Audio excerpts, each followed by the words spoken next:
See, the person who's serving the Lord and that's going to make it and is going to be used of God is going to have to persevere, because you're formed during your perseverance. Your life is changed. Your character is changed. Your stature is changed. And you become strong and mighty simply by just continuing to get back up.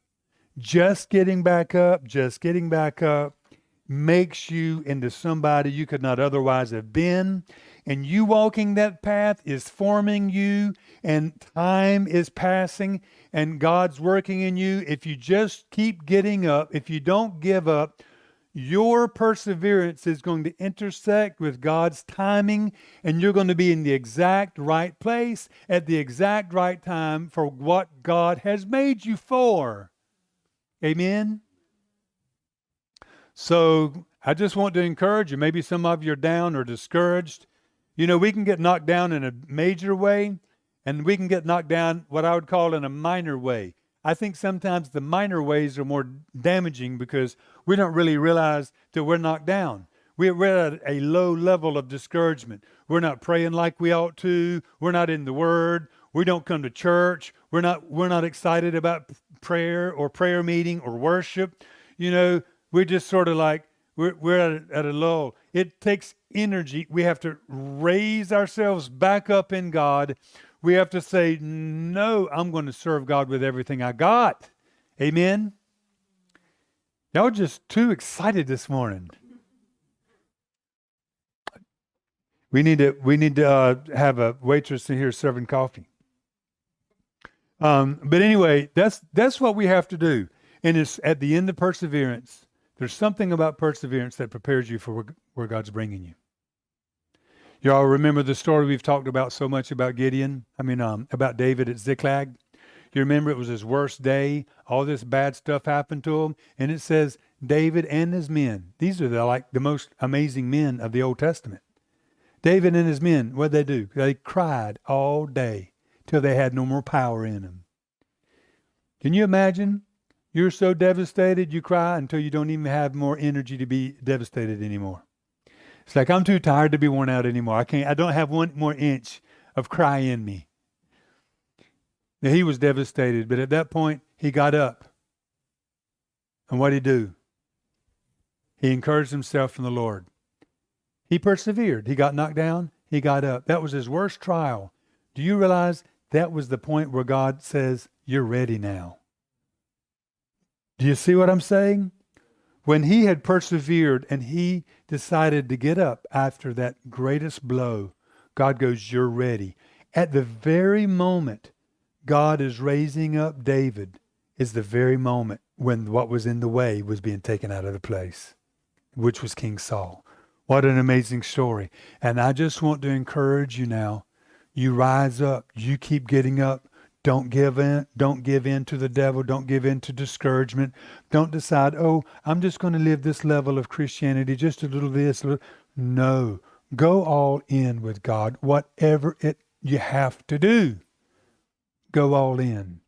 Be 100%. Second thing you're going to see in these people is humility and brokenness.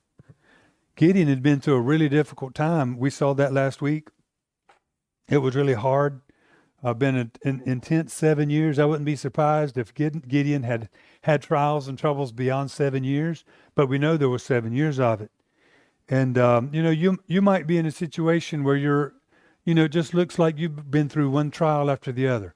God, why aren't things better for me? Why don't I have a better job? God, why are my friends like this? Why does this happen to me? And why did I get treated like this?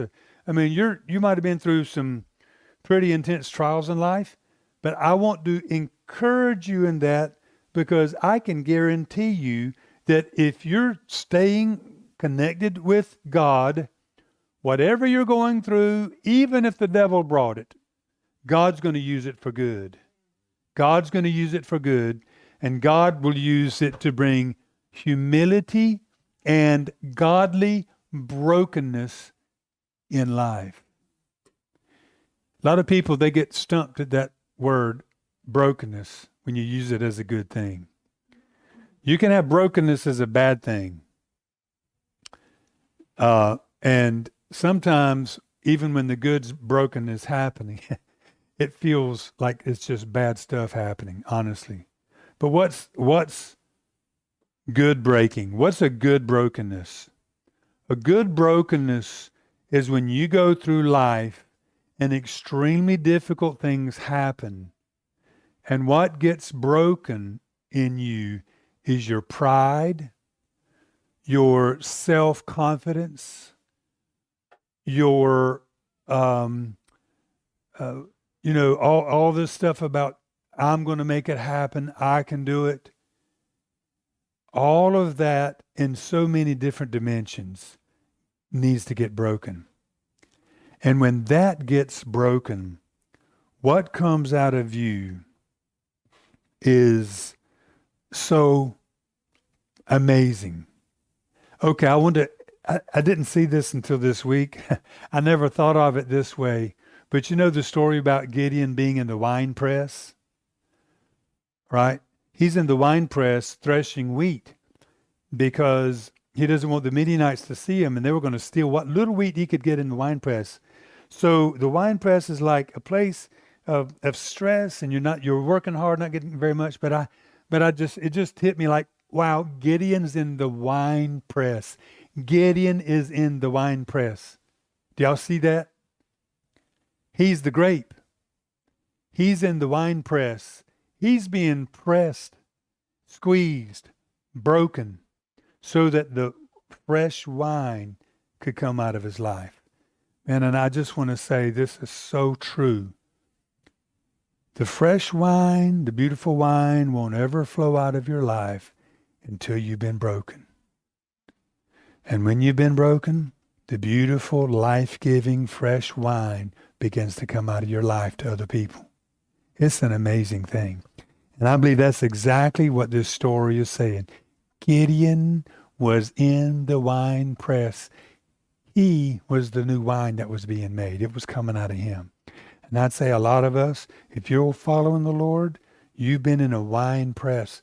God's breaking you. God's crushing you in a good way. And it might be really, really painful. Sometimes you might wonder, God, why am I going through what I'm going through?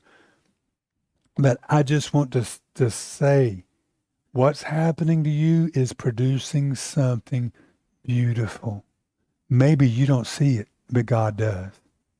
And I'll just say this too. We all ought to make a decision. God, I'm going to be humble. Right? I'm going to be humble. However, you're not going to finish the job that way. You have to go through things in life and respond rightly in those things to be humble.